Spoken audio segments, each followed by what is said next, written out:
کہیں بہت دور نیلے آسمان سے بھی اوپر، بادلوں کے اس پار، پہاڑوں کی سب سے اونچی چوٹی پر پرستان آباد تھا۔ ایک جادوئی دنیا جہاں خوبصورت پریاں اپنے محل میں ہنستی، گاتی اور اڑتی تھیں۔ ان سب کی ملکہ تھی سترنگی، ایک دانا اور نرم دل ملکہ جو اپنی رایا سے بے حد محبت کرتی تھی۔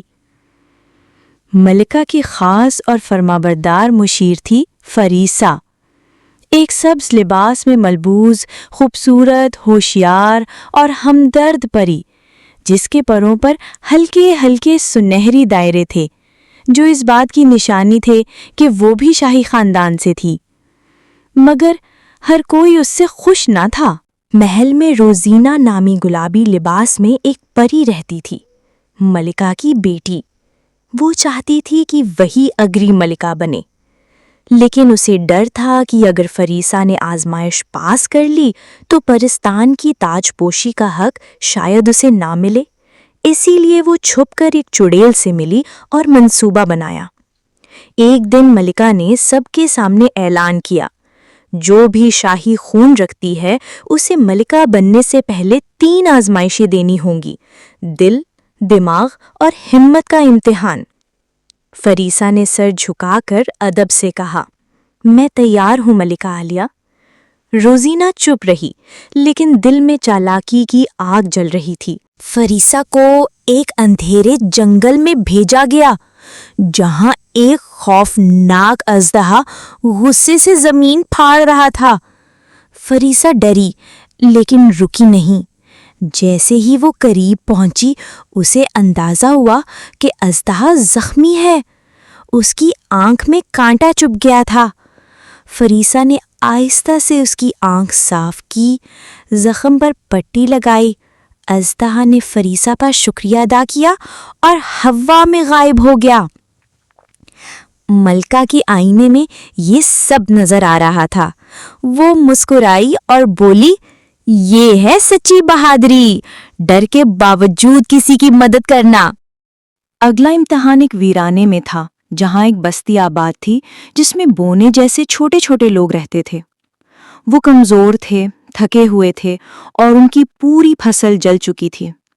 فریسا نے اپنا جادوئی عصا نکالا اور ان کے لیے نئے بیج اگائے، انہیں پانی دیا اور کھانا بانٹا۔ لیکن جیسے ہی وہ ان کی مدد کر کے چلنے لگی، اس کے بازوؤں میں کمزوری محسوس ہونے لگی، اس کی طاقت آدھی ہو چکی تھی۔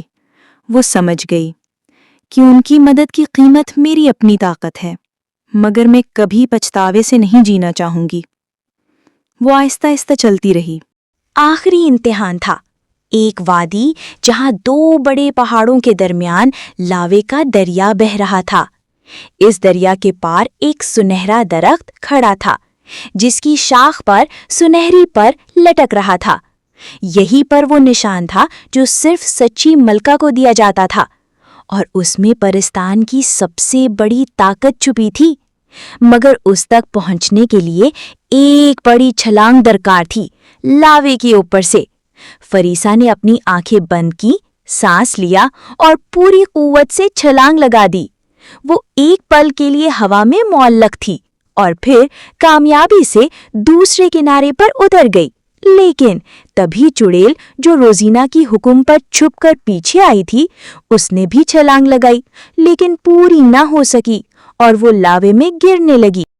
فریسا نے فوراً اپنا سنہری دوپٹہ پھینکا، چڑیل کو پکڑا اور بڑی مشکل سے اسے اوپر کھینچا۔ چڑیل حیران رہ گئی، تم نے مجھے بچایا؟ میں تو تمہیں مارنے آئی تھی۔ فریسا نے مسکرا کر کہا، جو سچ میں ملکہ بنتی ہے وہ سب کی جان بچاتی ہے، چاہے دشمن ہی کیوں نہ ہو۔ چڑیل کی آنکھوں میں آنسو آ گئے۔ اس نے روزینہ کی سازش کی پوری کہانی فریسا کو بتا دی۔ فریسا چڑیل کے ساتھ محل واپس آئی۔ ملکہ نے سب کچھ سننے کے بعد روزینہ کو دربار میں بلایا اور اعلان کیا، جو پری کسی کو گرانے کی کوشش کرے وہ اپنے پروں کی روشنی کھو دیتی ہے۔ روزینہ کے پروں سے سنہرا نور غائب ہو گیا۔ پھر ملکہ نے تخت سے اٹھ کر فریسا کے سر پر تاج رکھا اور کہا، اب یہ تخت فریسا کا ہے کیونکہ وہی اس کی حقدار ہے۔ پوری پرستان میں خوشی کی لہر دوڑ گئی، پریاں ناچنے لگیں، پھول برسنے لگے اور آسمان پہ رنگین قوس قزح بن گئی۔ اگر ویڈیو پسند آئی ہو تو چینل کو سبسکرائب کرنا مت بھولنا۔